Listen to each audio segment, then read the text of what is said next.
අපි අද වර්කවුට් එකට රෙඩි වෙන්න වෝම් අප් එක කරමු.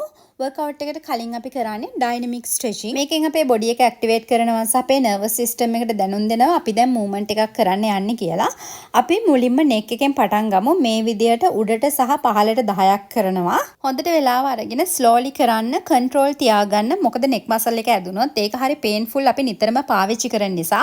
ඊට පස්සේ දෙපැත්තටත් මේ විදියට 10ක් කරනවා. මේවා කරද්දි හරිම ස්මූත්ව කරන්න, බලෙන් අදින්න යන්න එපා. එහෙම වුණොත් ඒක පේන්ෆුල් වෙන්න පුළුවන්. ඊට පස්සේ ලැටරල් ෆ්ලෙක්ෂන් එක මේකිනුත් 10ක් මේ විදිහට කරමු. ඊට පස්සේ අපි ෂෝල්ඩර්ස් සහ අපර් බොඩි එක ඇක්ටිවේට් කරගමු. මේ විදිහට ඉස්සරහට 10යි පිටිපස්සට 10යි මේවත් ස්ලෝලි කරන්න. ඊට පස්සේ අපි අපේ ආම්ස් හෑන්ඩ්ස් වෝම් අප් කරගමු.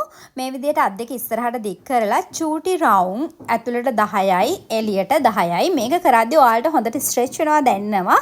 ඒක නිසා හරිම ස්ලෝලි කන්ට්‍රෝල් තියාගෙන කරන්න. ඊළඟට අත් දෙක පහළට දාන්නේ නැහැ. ඒත් එක්කම පටන් ගන්න. මෙන්න මේ විදිහට ලොකු රවුන්ඩ් එළියට 10යි ඇතුළට 10යි. ඊළඟට අපි කෝ එක ඇක්ටිවේට් කරගමු. මේ විදිහට දෙපැත්තට අරයි යන්න.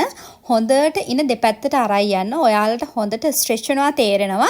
මේ විදිහට අපි 20ක් කරමු. අන්තිමට අපි අපේ legs warm up කරගමු. මෙන්න මේ විදිහට කකුල ඉස්සරහට දික් කරලා මේ විදිහට ankle එකකින් කරකවන්න.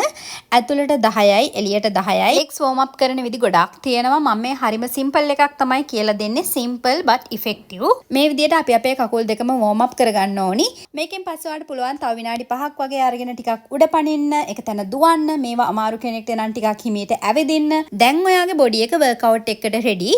අපි බලමු ඇයි අපි warm up එකක් කරන්න ඕනි කියලා. warm up එකකින් අපේ රුධිර සංසරණය වැඩි කරනවා, චලන පරාසය වැඩි කරනවා, මසල් ඇක්ටිවේට් කරනවා. ඒ වගේම ඉන්ජරිස් ඇතිවීමේ අවදානම අඩු කරනවා. අන්න ඒ නිසා තමයි අපි වර්කවුට් එකට කලින් warm up එකක් කරන්න ඕන.